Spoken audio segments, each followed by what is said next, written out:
I request all the panelists to come up on the stage and take their positions. Another panelist is Professor Anne Ferguson-Smith from University of Cambridge. We also have Professor Sandhya Visweswariah from IISc Bangalore, Professor Jyotsna Dhawan from CCMB Hyderabad, and Professor L.S. Shashidhara from IISER Pune. I request the panelists to come over on the stage, please. Professor Roop Mallik is with us. He is an India Alliance Senior Fellow at the Tata Institute of Fundamental Research, Bombay. And he's a biophysicist interested in nanoscale molecular motor proteins. I request Roop to kindly moderate this session. Hello, everybody. Welcome back. And so this is the second panel discussion following what we had yesterday at Vigyan Bhavan, which I'm sure many of you attended. And today we have people who have been in this business of building leaders and have led in many capacities themselves. And we will talk about what it means to be a research leader, how does one go about it? When does one, embark on this? So we have some kind of a brief outline which you can see behind you on the projection. And what are the challenges in becoming a leader? And now this becomes particularly pertinent to discuss this today because as we celebrate the 10th year of India Alliance, we all understand that the basic mandate of the Alliance is to develop research leaders. You all appreciate that, science is exploding in the country as everywhere else, and there are basically, IITs and IISERs coming up in your neighboring towns, wherever you are. So with this, large number of scientific manpower which is being developed in the country, we do really need a proportionate number of leaders and, people who will lead this effort. So then obviously the question that Professor Bhan, M.K. Bhan raised yesterday at Vigyan Bhavan during the panel discussion, where he mentioned that he went to a meeting of deans and directors where, things were said and things were discussed, but he really did not see people, coming out to take those leadership positions. So I think it is important we talk about this and we talk about this in a constructive way, where we try to look for solutions, not just, bemoan what is not right with us. And we also talk about some of the India-specific aspects of leadership. What are the, how does the ecosystem support leadership? And for that, I would also request, Shashi, Sandhya, and Jyotsna to pipe in at some point of time. So we will get started. We hope that this will be a very interactive discussion. That is something which we have all agreed to within ourselves. And I would request you to raise your hands, and I will take the discussion to you as and when appropriate. I would also request you that you can interrupt us at any point of time, and if you have some questions or comments, we would really welcome that.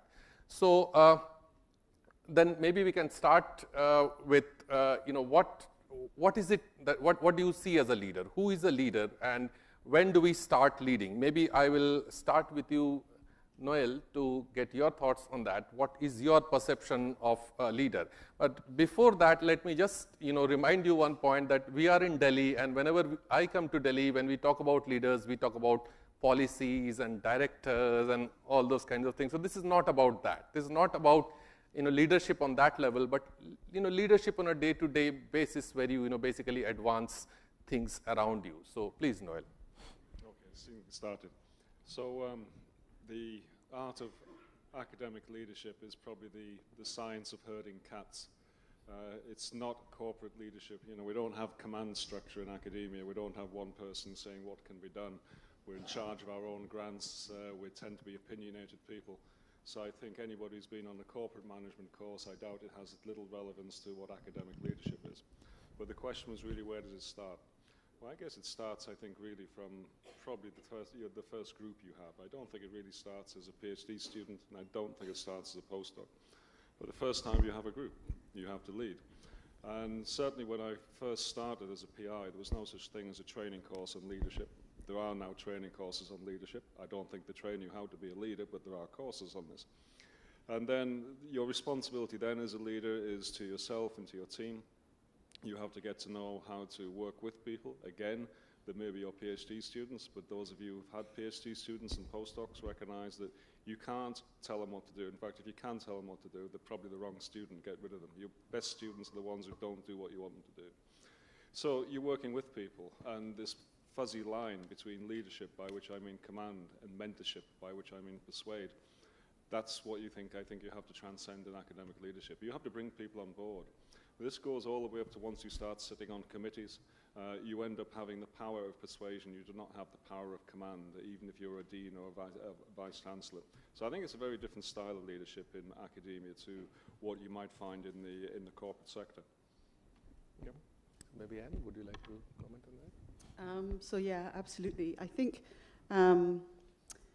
one of the most important aspects is to let the science do a lot of the leadership for you. So it's about having enthusiasm for science, motivation for science, and curiosity for science. And that aspect of your scientific persona should motivate and inspire the people around you. So there's this motivational aspect that I think is very important when you're leading a group. And then the second aspect is really, it's all about the people. It's about the science, and it's about the people. And so it's about developing relationships with the people who you're working with, not only within your lab and within your group, but your immediate colleagues and your collaborators more widely.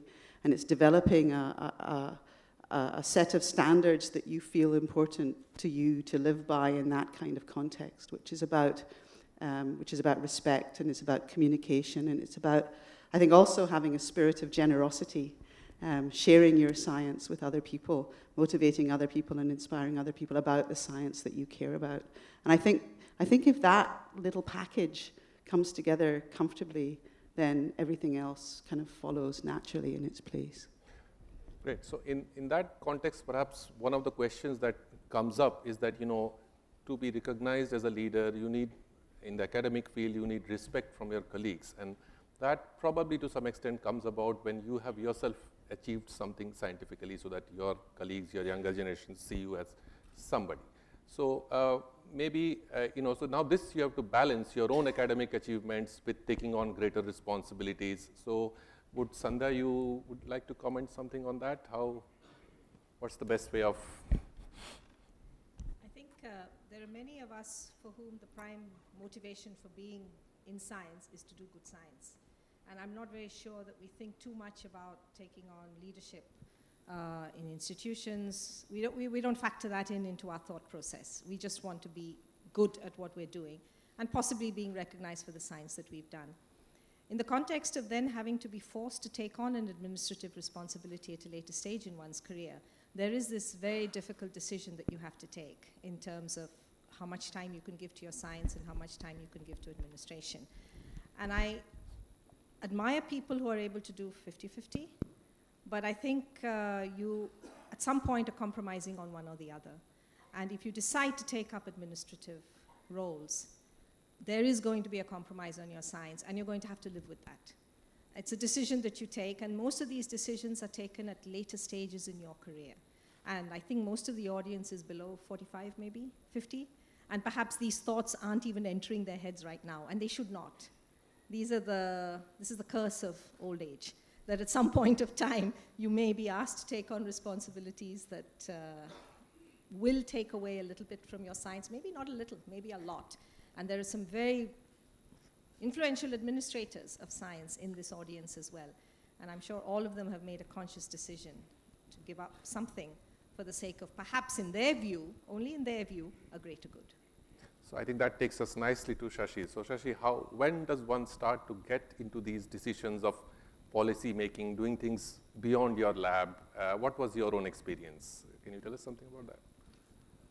I don't know. Sorry, I think I agree with Sandhya. To start with, again, the leadership is not about governing, administrating, or as you said in Delhi context, ruling other people's life. I think leadership is about ourselves, our own life. And what is that you want to do, how you want to do it, and your own terms and conditions is what is the leadership is all about. And trying to see whether the system can be engineered to help you, right? Now, in my life, I decided if I want to contribute to science using my own, personal research and with the help of PhD and postdoc, if I can contribute to some arbitrary rate of 1.0, and by facilitating others to do good science, if I can contribute to science, let's say 1.2, right? And maybe it's worth going to that direction. Being an evolutionary biologist, I think that has a higher fitness than my personal science. So, and I think I decided at some point, at much earlier age than you are referring to, below 45, when I said, okay, maybe it's worth trying to do something different and help others to do good science. And I don't know whether it's considered as leadership because I always use the word facilitator, never use the word head of the department, coordinator, or dean, or anything of that kind. So that's one aspect. The second is in Indian context. We can have three different categories of people where people want to pursue their own science and what might come. And the second is help others and also build the institute and help others to do good science. And we need to ensure that when they come with some idea that I want to do something, rather than would you please do something, that's where you distinguish who has the potential leadership. People, potential leadership will say, I want to do something, rather than keep on giving suggestions saying that, system should do something, people should do this, institute should do this. Wherever people have come with suggestion clearly, or not suggestion, with a project or a proposal saying that I want to do something, either for school education, for undergraduate education, for research, or for outreach program, or just building a cultural ambience of the institute, we have supported that. So that's one way of identifying the leaders and supporting them. So maybe Jyotsna, over to you. How do you think things have changed over the last 20, 30 years in this context? Has this definition of leadership changed at all in the ecosystem that you have seen? So maybe I'll back up a little bit and just say something about an aspect which I think is inherent in this whole discussion. And that is that leadership is an activity. It's not a position. It's not a designation. And I think too often in our context of showing progress as we go through our so-called career advancement, there's a tendency to fixate on this designation part and not on the activity. And the activity is one which is personal, and each person comes to it with their own struggle and their own experience.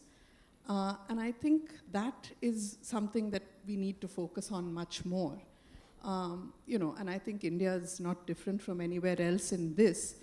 Science is an intensely competitive activity. And our young researchers, I think, respond very strongly to that competitive aspect as, making certain benchmarks.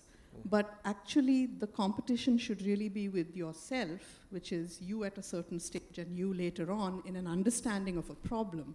So I think the leadership really is important in communicating to people who you work with and who you have the privilege of guiding in their PhDs or postdoctoral work, that it's actually important to sustain yourself from responding solely to the competitive aspects and really working on the science, right?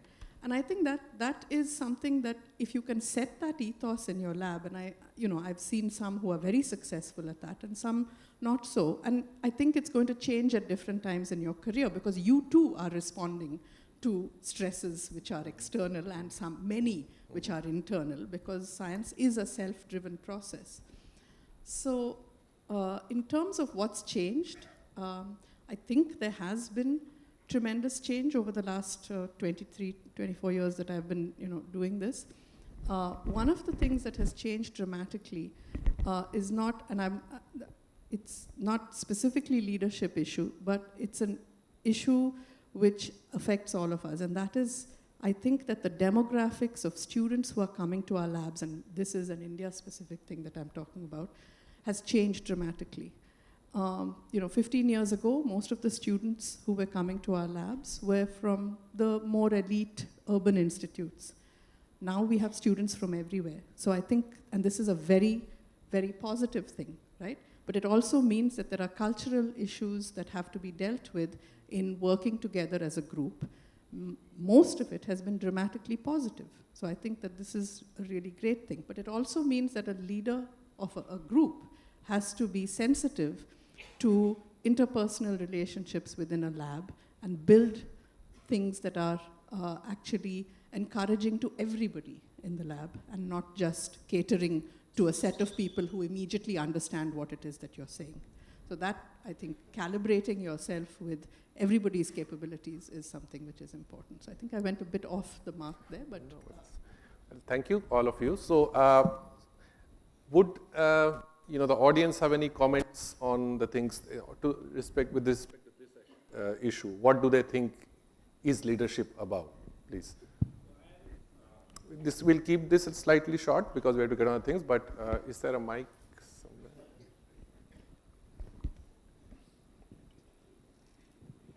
somewhere? First of all, I would like to introduce myself. I am Dr. Aman Gupta. I am currently associated with Oxford University, doing my specialization in sleep medicine with Nuffield.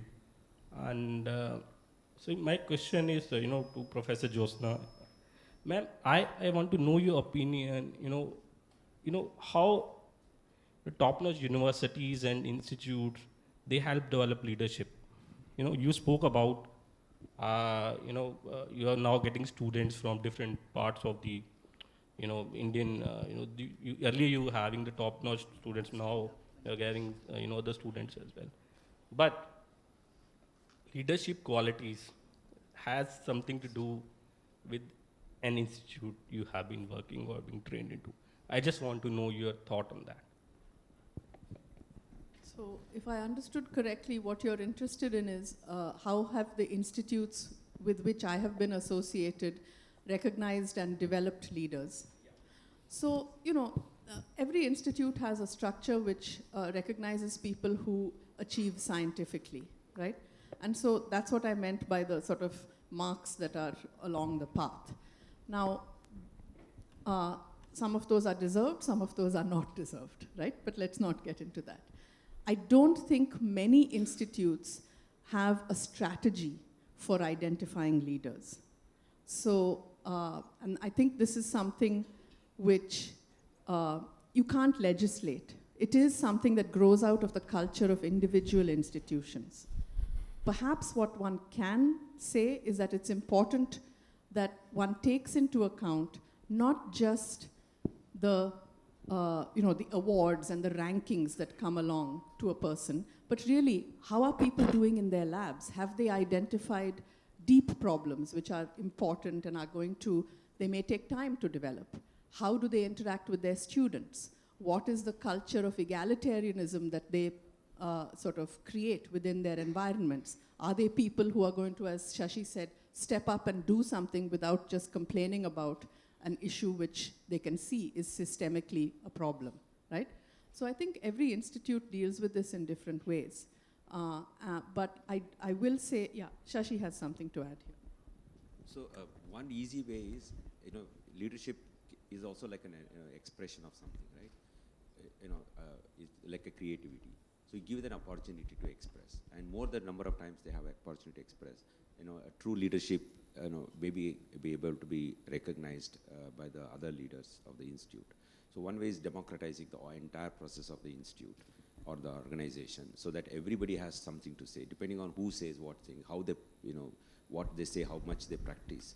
It's an easy way to identify the leaders. If you don't have a democratic setup, you'll only see the so-called deans and heads of the department. You will not know who else would be the next, potential leader. So one of the things that goes with leadership is responsibility. And with a very good leader, responsibility and vision. It's not just being in response mode. So I think responsibility is a very important part of leadership.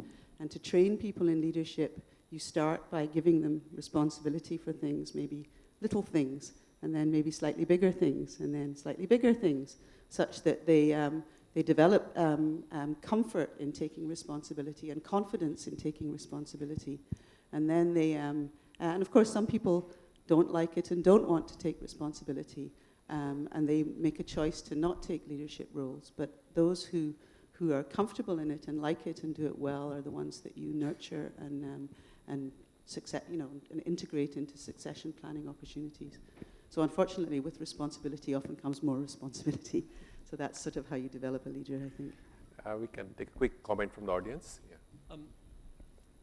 It's been implicit in several of the points that have been made earlier, but perhaps it would be helpful to make explicit that in science, leadership works at many different levels.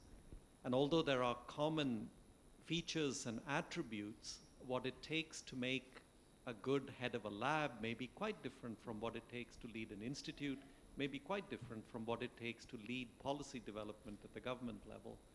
And perhaps in the ensuing discussion, that those types of differences might helpfully be, touched upon, because I don't think there's one common set of characteristics that would work at all these levels. So since the mic is with you, why don't you give us your thoughts on that? I think the thought that I had was what I'd expressed, which is it takes very, very different personae, very different features, and very different attributes to be successful at these different levels. There are clearly some commonalities. I think as Noel and Anne and Sandhya as well alluded to, the difficulty in leading in science, it's not just herding cats, it's about how do you lead a creative enterprise where the products are not that clearly defined and the routes to make your so-called product, the end point, are not defined at all.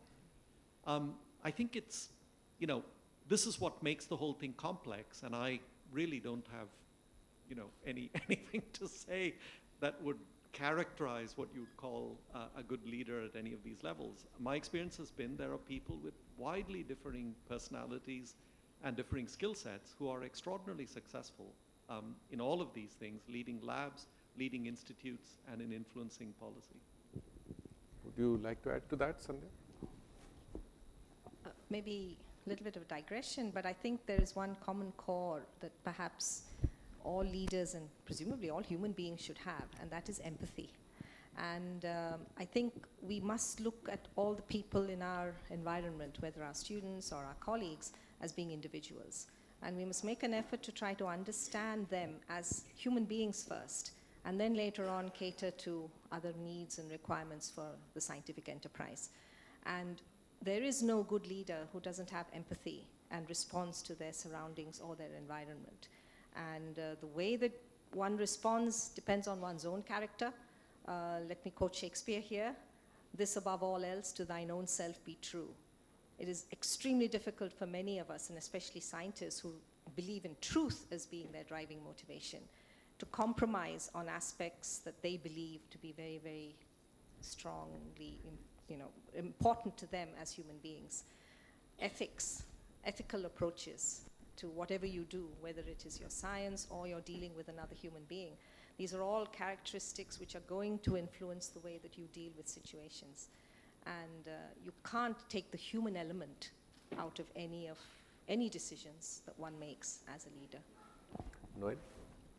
Yeah, I don't think we should lose Ashok's really important points, especially about the different types of leadership which require different roles. But I do want to go back, and it was prompted by the question from the front there, which I think was aimed at what are the institutes doing for leadership. So as coming from the outside, I want to do a bit of audience participation here. So you're only allowed to put your hand up sort of towards this question or keep it down, but you've got to give a bilateral answer. Who here has had anything that they think approaches useful leadership training? All right. Who here thinks they have not had adequate leadership training? Okay, still a lot of people sitting on the fence, but most people have not had it. Thanks, I just wanted to know that. This is one of the problems. I think probably it will be a separate area of discussion.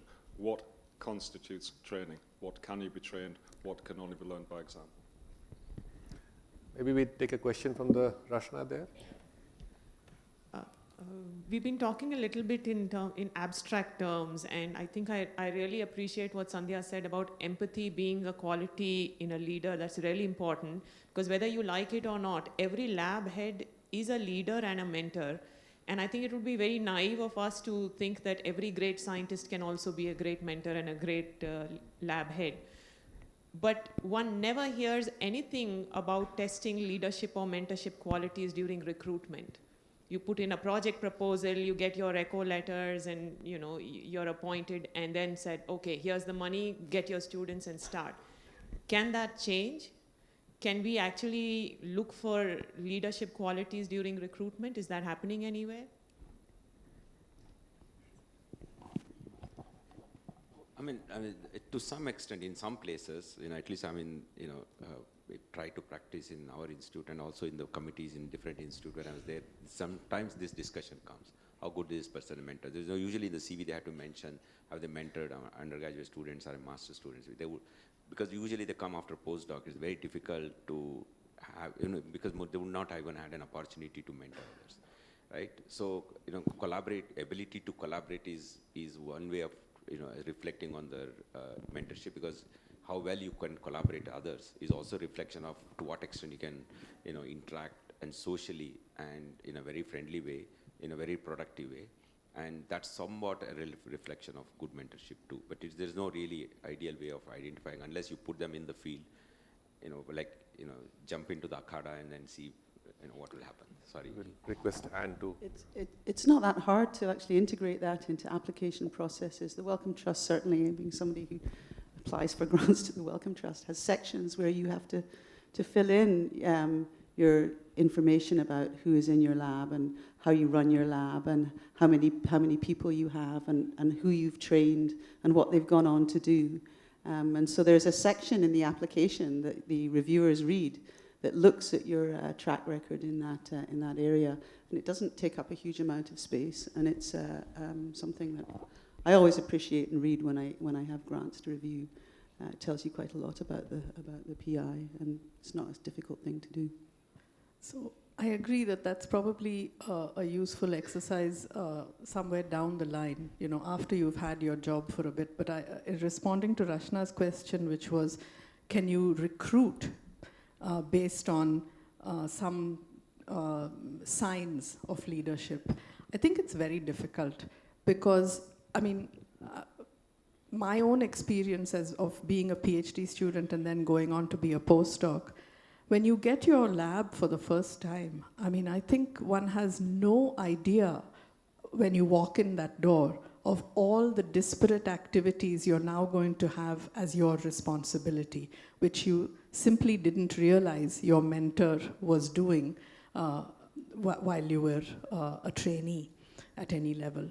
So I think that in itself is such an enormity that to think of yourself now in this position of leadership is, I think, for a committee to sit there and recruit based on, these signs of leadership would be difficult. What a committee can do is see the personality of a person in terms of how they express themselves and how their scientific sort of creativity and persona comes out. But I'm not sure that, their leadership qualities are so apparent at that time. I think that's right, and I think it's very easy to make mistakes. And I think that mistakes are extremely useful things to make. And it is unfortunate that most of our training is done from learning from our mistakes. I think it's very hard for there to be rules, in fact. It's about resonating with a person. It's about making sure you do your homework and asking about this person. But also you're going to make mistakes, and actually that's all right so long as you look after the people properly. I think so something that I would radical suggestion to that. You always have to say whom you've mentored. How about reference letters from those students you've mentored?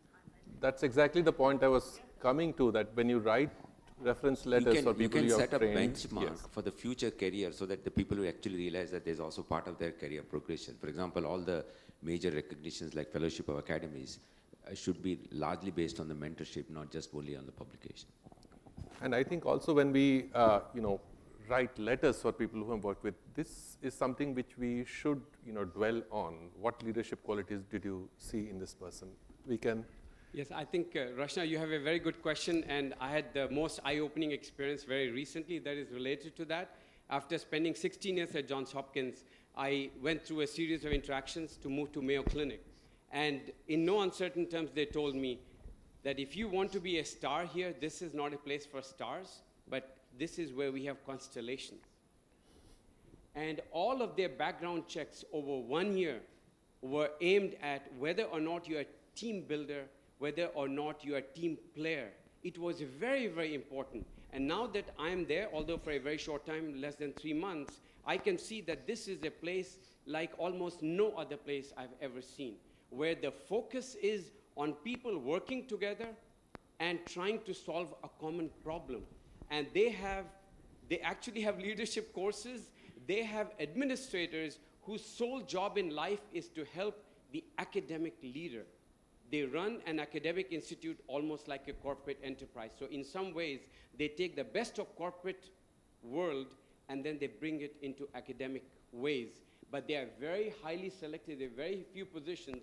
But it was refreshing for me to see that they want to not go wrong in that recruitment. And they are going to take all the time they want because they want the right people who can interact with people in the right ways, although they don't go so far as to get letters from your trainees, but they are doing enough investigation to say, are you going to be a good member of the community? And I think by extension, this is not a true test of leadership, but it's a test of being a good member of the community because you're going to build future communities. I think that brings us to a point which I would like to take up now, coming to the Indian context. And who's that?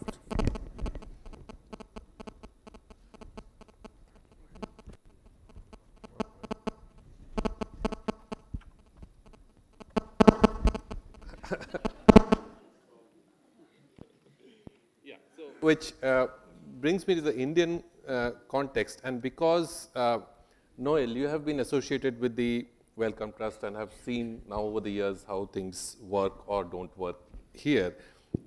What do you think we should do differently? Should we? How do you think this leadership, training quote unquote leaders, what do we need to change here? Well, in a sense, I'd probably abrogate that responsibility because I thought about this before. And if we think about what the job of the Wellcome Trust has been, certainly for the intermediate and the senior fellows, it's been, in the case of the intermediate fellows, to recognize potential stars, and by which we mean potential scientific stars, and the senior fellows recognizing people who've already achieved that. It's not directly, I think, about honing leadership skills. We do hope that those people go and be leaders, but as funders of fellowships, it's not really where the training comes from. I'm not saying it can't come from. I'm not saying there's something the Alliance can't do. But leadership is specific to an organization. It depends on the context and the culture you go into. So I think the leadership coaching, training, and practice is something that must be provided by the host institute. It can be enabled by organizations such as the Alliance. But we, I don't think, are really trying to recognize, I mean, Shahid may disagree with this, but as the chair of the committee, I don't particularly look for somebody who I think is going to be the next chair of faculty or anything like that. I'm not sure we're equipped to recognize that. We're looking for people who will be scientific leaders, and that might be a different distinction. But those skills, those personnel skills, perhaps the sorts of training that was being alluded to by our previous questioner there, these should be provided, I think, by the host institute.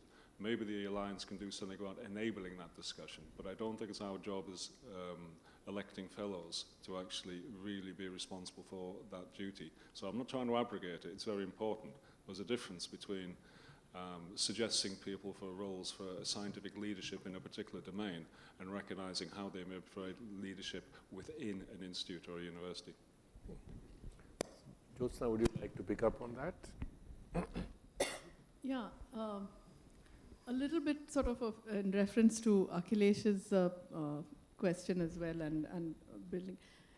I mean, from an institutional perspective, I think it's very critical that an institute's director or leadership recognizes that there are going to be people who are scientifically astute and fantastic scientists but are not going to fill all of these qualities that we've been talking about here. I mean, I'm talking about the cranky loner who wants to just go ahead and be left alone. And I think institutes really need to respond to leaving such people alone and not herd them into participating in certain things. Having said that, I think it is important to recognize that there are qualities that anyone can bring to the table and participate in enabling an institute to grow. But I think in most Indian institutes, at least the ones that I'm most familiar with, there isn't really a dedicated process to looking for scientific leadership.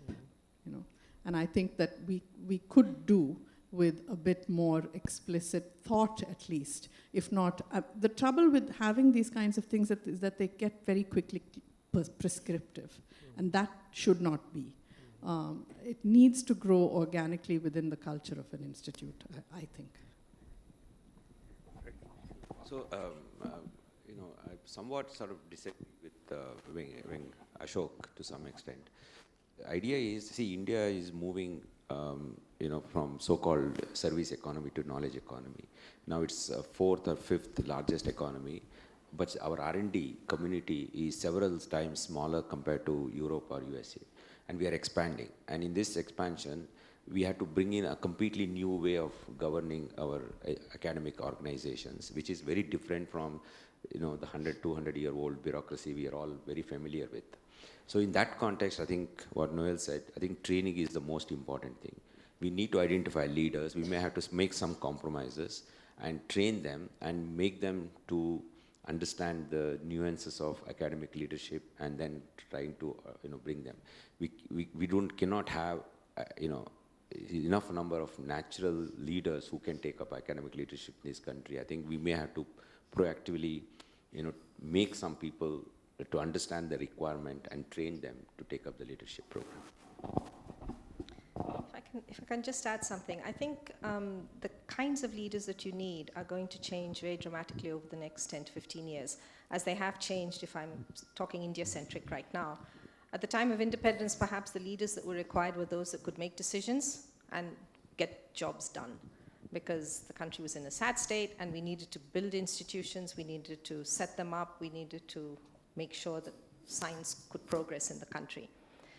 With the generation that we have with us now, and I'm talking about younger scientists like you, and of course our students who are one generation below that, there's got to be a participatory way of doing leadership. It is not possible now to make decisions on your own, not with social networking, not with input coming at you from all sides in so many different ways. You cannot be dictating terms anymore. And so it's, as I said, it's an evolution of the kinds of leaders that are required. And you have to be sensitive to that change that is going to happen, and which we ourselves have seen in the last 20 years of doing science in this country. And unless you're receptive to that change and are willing to adapt to it, it's very difficult for me to say today, this is what's required for leadership 10 years down the line. The rate of pace of change is so much that I don't even know that I can see what it's going to be like years down the line, let alone 10 years down the line. So yeah, I wanted to sort of follow up on that a bit, and also think a little bit about your comment about a constellation, and in reference to Roop's question about what the Alliance was doing well. And one of the things that I've really enjoyed watching grow over the years has been to see the network of fellows that have evolved as this program has got bigger and more inclusive, and this constellation of fellows, if you like, is the future of science in India. You can't make things happen on your own. If you're a leader and you're going to make things happen, it's about making things happen with your network, with your colleagues, through communication. And it's this very type of network of fellows that really is going to allow this to happen. You know each other. You're going to, as you develop and grow as scientists and as and in maturity and leadership, you're going to be reaching out to each other to make change and to make things happen. And that's, I think, one of the really important things that this alliance is doing. Thank you, Anne. We have some we'll kind of, yeah. Can we have a mic here? Okay, please, go ahead. Why, if you have the mic, go ahead. So from the point of view of somebody who's aspiring to be a future, like do their research and develop their own group down the line, what, from your extensive experience that the panel has, what could be a possible advice that you would go back and give yourself, that these were the learning opportunities which would have helped me to become a better leader in future for us, so we can implement those things today, and so it is helpful for us in the future. Okay, who wants to take up that challenge? So in one sentence, all your bad experiences, don't pass it on. All your good experiences, amplify and pass it on. Okay, great. So just a specific example, when I did my PhD in Cambridge, my supervisor, PhD supervisor, and extremely, good, and she gave me full freedom to do what I want. And then when the publication came, right, and as a PhD student, even in 1990s, anywhere in the world, it was very difficult to be a corresponding author, right? And I was the corresponding author of my very first publication for my PhD, and that sets my life. Because all my future jobs and everything was dependent on how good my publication was, right? And my very first publication, because I was a corresponding author, as in addition to being a first author, it's basically made me, have a quick jump start. And that's because of the good mentor. Exactly. So I wanted to add that his supervisor showed excellent leadership skills, right? She could see the potential of a future leader. And as far as most of you in the audience are concerned, I think right now just focus on your science. The rest of it will take care of itself. I think if you get too involved in some of these thoughts right now, it may not be worthwhile. Because remember, this leadership thing is a pyramid, right? So if you aspire to reach the top, it's going to be very difficult because people are going to fall off along the way, but you need to be very happy with yourself and your life, even if you don't reach that pinnacle. So just focus on the science. Great, so please. Perhaps I could distill an admittedly provocative question which comes from listening to a lot of this discussion from my original point, which is this. So look, we select at the level of postdocs, fellows, group leaders, for people who do imaginative, original science and very little else. And from that pool, we are also then choosing the next tier of leadership, people who lead large groups of people, people who need to influence policy at government level. And we all admit that these skill sets are quite different. So we're training and selecting throughout the early stages of people's careers for one set of attributes. And then from that selected pool, trying to find what, in my opinion, is a very different set of attributes. Is that the right way forward? Maybe Noel, yeah? I completely agree with what you say, Ashok, but I mean, I suppose the only pushback against that is that of the 100 people that we choose to be successful postdocs, to be successful PIs, you only need a very small handful to rise to that next level. I'm not even sure what's rising, actually, but to change that next level. And the thought I'd put hand in hand with that is, having been on the end of various management courses, usually compelled by different universities, and I've not been convinced that there is much trainability in this. I think the thing that we're missing here is a lot of the reality of leadership, certainly at the highest level. Those people who can really have the breadth of vision, those people who have the force of personality to take people with them, again, not by command, but by persuasion. I think a lot of this is actually an extension of personality. It is your personality. So I'm not saying that there's nothing you can do to enhance people's leadership and management skills. I think you can do that. But the sorts of people that I think you were probably referring to, I think they will rise out of a sea of talent that we have there. Not everybody has to do it. In fact, if everybody has to do it, we'd probably have open warfare. So. Yeah. We'd like to go back to the... okay, please, go ahead. Yeah. So if I can pick up on the thread of empathy and maybe challenge it a bit, isn't leadership to some extent a matter of balancing empathy? Because as leaders, whether we sit in judgment over the lives of people, over the lives and careers of people. As professors, we sit in judgment over the careers of students. As a leader of an institution, of a funding agency, of a corporate entity, we have to balance the empathy for the individual with the larger interest of the organization, the larger interests of the science. Studying what traditional, in the traditional picture, people have, those who have been considered leaders, basically, kings, military leaders, and things like that. And it's probably more a lack of empathy that has propelled these individuals forward. And the other thing is that I'm not sure that we can. It's a good advice to say that leave such thoughts until you are 50, because the art of persuasion is not something that is learned when you are 50 plus. The art of persuasion, of taking people along with you, which is what constitutes a large part of leadership, is something that from the student days, those who are active in organizations, in students' unions, and volunteer activities, they express these leadership skills all the time. So I'll just mention one sentence, the empathy part. The institutions excel only if individuals excel, right? Institution and individuals cannot be separated, right? Finally, institution is just a bunch of individuals. So where empathy is about actually individuals, and let's say you have to cull someone because it didn't perform well, right? But you can still use appropriate ways of doing it and relocating that person, so that the person, when they leave, the person also leaves with certain happiness and understanding that that person didn't fit very well with the institution and its aspiring aims and goals, and that's one way of and building an institution and maintain. There is nothing like balancing empathy here. It's just you have to be empathizing with the individuals, then only you can build the institute. I just have to respond. Half the problems in the world arise because leaders don't have empathy.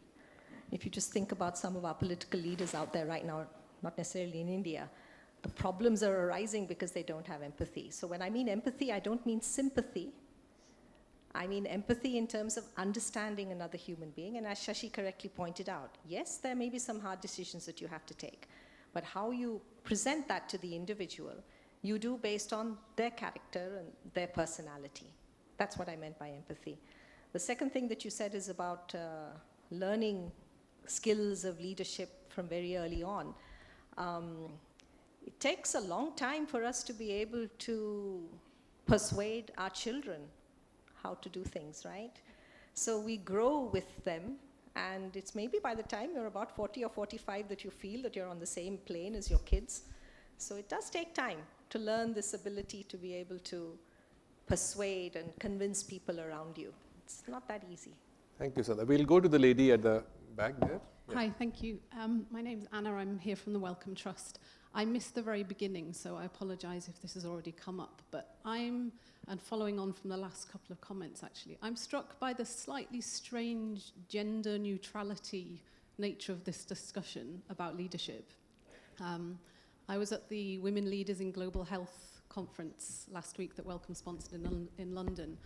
One of the things we discussed a lot was the fact that of the global health workforce, 75% of those people are women, and of the people in leadership roles in global health, around 23% are women. We don't live in a gender equitable world, unfortunately. So I think it's important for a discussion like this to acknowledge that, and I'd be interested in thoughts from the panel about enabling women leaders in science specifically? Thanks. Jyotsna, would you like to take that up? So I think it's very important that we do that. And it needs to happen at a very early stage, because I think, as you well know, one needs to see role models in order to even aspire towards goals that might have seemed completely off your radar. I think it's important that we do that institutionally, because, for example, one of the things that I think we, in many institutes in India, don't do well is acknowledge the fact that we don't have a gender audit of our institutes, and that we don't have recruitment which is based on that understanding.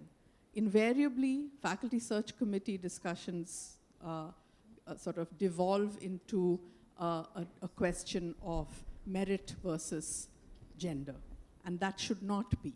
So I think there needs to be wider conversations on these, and we do need to acknowledge that fact. So, thank you, Jyotsna. We'll take a question from the audience. We have to start winding up now. Please, Anurag, yeah, we'll move to you next. I think we've had such a good panel, so I thought I would throw out a tougher question which is more brutal.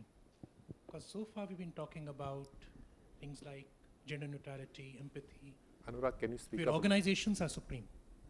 The leader is there to serve the organization and take it forward. I was thinking of the Max Planck model. In the Max Planck model, as you all know, when the leader retires, they look for the best person in the world. If they can't find the second best or third best, the entire group can be dissolved. That's a very brutal model based on the fact that organizations exist to solve a problem, not for themselves. What do you think of that type of model of leadership that has served effectively, at least in one system? We can take that to Shashi and Noel following that. Well, I mean, I guess, that model has worked very well, right? So when in the context of, let's say, only look at the science as just, something which needs to be improved, something needs to be discovered, so all the time inventing something. So you're dealing only with that aspect, and then you want to really reach the excellence. As a society, what are the different models that are possible? You try different things, including the Max Planck model. But I think Indian context, we are still at a very, very different stage. We need to make first science sort of pervasive thing of our personal life, which itself is, very, very, has not happened yet, right? We consider technology as science, and then we think that we are all, scientists. But really, the science and scientific temper has not really come into our, day-to-day life. I think at some point, I mean, I'm talking about the professional scientists. I'm not talking about the general public here. Unless that happens, and I think, Max Planck model is too early for us at this stage. Noel, would you like to? Yeah, in deference to any German colleagues who might be here, I don't think the Max Planck is the best model around. I do have some experience. I worked there, admittedly, a long time ago. The reasons for my critique are exactly your own point, and it really reflects the fact that in the MPI system, the director is king, the director is God. Everything revolves around that person. There's not much. I mean, I think things possibly improved in years, but I want to just make sure that this is not seen as a sentiment against the way the Germans do things. I've been really impressed, for instance, by their stem cell institute, which is a different model. And this is a model where young researchers come in with a 5-year program, and they're given good institutional support, quite generous support, I think in the order of about 200,000 euros a year, where they don't have to apply for grants, so they can go out and do blue sky research. And it's more like a skilled cottage industry rather than the Max Planck model. So I don't like the centrist approach that the Max Planck model gives. I would not be an advocate of that, because I think it stifles the individual juniors and stifles the curiosity lab and makes it all about the personality, which is why you get to this point when the Max Planck director retires or dies, and therefore the whole group goes down. So reasons not to like it. So I think we'll have to start winding up, but we'll take some questions from the audience, please. Listening to the conversation, I wonder whether a lot of the confusion resides in trying to separate management from leadership. A lot of the responses that I heard was about management in a fairly static, slow-moving situation, where leadership really is about having a conversation with the future and maximizing the potential of every individual that you're touching, and maximizing the potential of an institution and knowing when to make what changes to meet the future demands. That requires a completely different skill. It's a conceptual skill rather than a trainable skill in most part. And I think this is where I think that issue of empathy becomes extraordinarily important, where you're empathizing with the people around, with the future and the future generations, even those that you're not seeing directly. So bringing back to that, what aspect of that can we cultivate? And how do we capture the diversity of personalities? We talk of diversity in terms of genders, but there's diversity of personalities that need to come into this leadership mix. How do you do that? Maybe a quick comment from Shashi. Yeah. So we are a reflection of our society largely, small institute or large institute or university. So to some extent it's true that leadership of that kind you mentioned, and Jyotsna also mentioned in the very beginning, there's a continuous process, is an activity which is not like one-time deanship kind of a thing. So in that context, it's true that a good leader is the one who thinks ahead and brings people and to take them with the dream for the future. But this is still trainable. It's not so much everything is creative. It's simply because we are still dealing with a system, dealing with a social endeavor, which is not something natural here, right? So it is something which is culturally evolved and not something biologically evolved. So in a way, everything culturally evolved is trainable, right? Like communication skills, language skills, right? How to communicate is trainable, right? And leadership also is a trainable kind of a feature. Just very quickly, this is a very personal point of view. I think what you're talking about there is what I was mentioning before, which is about vision. And the best leaders are visionaries. And actually, I don't think you can train somebody to be a visionary. We'll go to the audience there. I was wondering whether the extent of freedom which is given at the level of the training, whether it's at the PhD or a postdoc level, that factors in developing you a better group leader and obviously a leader way ahead in the hierarchy. Jyotsna, would you like to say? So I think it definitely has an impact on your ability to freely express your ideas, and if you're given that. But you also have to take that to some extent, right? Because science is that type of activity. Even though you might have institutional structures which don't necessarily explicitly enable those things, there are ways of conditioning your environment. And I think this is something that is very critical, especially for young PIs starting out, and even postdocs and graduate students. One needs to understand that it's possible to participate in things that are going on in order to actually condition your environment towards something that you enjoy as well as want to have progressing. And so that means a certain level of dissent and taking the risk of speaking out. And I think that that's important. Okay, Vaskar, you had I actually just want to make a comment on leadership. So I think that from our group here, the question of leadership is for a youngster is what kind of leader would you want to be like? And so that's the role model you're looking for. And in many ways then the Max Planck model is a model of extinction. That leader doesn't exist any longer, right? So that's not a valid model, right? In my personal experience, I've been very lucky actually to have many role models of leaders, and I've had a choice of saying, who is it that I want to be like? And the person I chose was a woman, okay?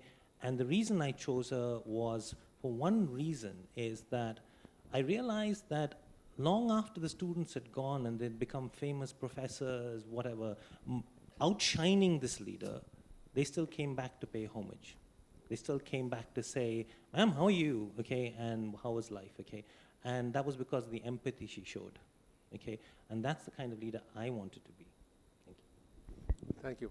So we'll take one more last comment from there before we end. Hi. Sure. Yeah. I just wanted your thoughts or experience. Anne had hinted at it slightly about learning from mistakes. But in our drive to just look at success and in the ladder of leadership, what is the importance you give to failure, recognizing it, accepting it, and coping with it and learning from it? I actually don't think any scientific enterprise is a failure. Whatever doesn't fall in line with our hypothesis is teaching us something along the way. So I kind of dislike this word failure, and this, you know, I don't let my students come into my office and tell me, Sandhya, the experiment didn't work. I don't know what they mean by that. I mean, if you've done the experiment, there's a result, let's interpret it. And maybe it didn't agree with what we thought would happen, but that's okay. So I think something, you know, using words like failure are not really good for the way you think ahead. Take it as everything being a learning experience, and then I think you'll be on track. Okay, we'll go for one last short comment there. And very, very brief. So I think there was an excellent discussion, I think, but at the end of it, the question of how you define a leader is a bit abstract. I mean, it doesn't necessarily have to be associated with an administrative position. I think a leader, there are people with personalities which show glimpses of leadership right early on, even as a PhD student, as a postdoc, because I believe the fundamental common abstract point is that one has to have initiative, take initiative, and basically help people. I mean, that could be your students, it could be your next door, you know, lab, postdocs, or could be people in your own department. I think it's, and while you're trying to develop your own skill sets and develop your own position in the scientific community by getting recognition or publishing well, to set an example, I think it's pointless that if one were to just focus centrically on yourself and not probably help the entire department or the entire community. I come from a system where we leaders, that's a university system where departments' chairs are decided by rotation. I mean, the senior professors rotate every 2 years. There's really no system to select on basis of any objectivity like merit. So I think this is, and at times a lot of people who do not have those skill sets or are loners are forcibly put into situations where they have to take certain initiatives. So I think this is a great initiative by the trust to actually talk a lot about leadership. It's something which is not done in India that much, and I think a great initiative and more workshops like this will be very useful. Thank you, Deepak. I think we are running out of time, so I would like to thank all the panelists for and the audience for such a lively discussion and for interacting with us. I would say that key points I would take from this is, in very short, that leadership is an activity, and that, you know, we should look on to pass on the good experiences to our next generation, not the bad ones. And my own one is that, you know, if I can inspire the person next door to do better, then I think that I did a little bit of leadership today. So with that, I would again like to thank you all and for your time, and to you all also. Thank you very much. So before everyone leaves the podium, there's some breaking news, and it's really my honor and privilege to let you know that Roop has won this year's Infosys Prize. Roop, stand up and take a bow. Thank you. So it happened on stage.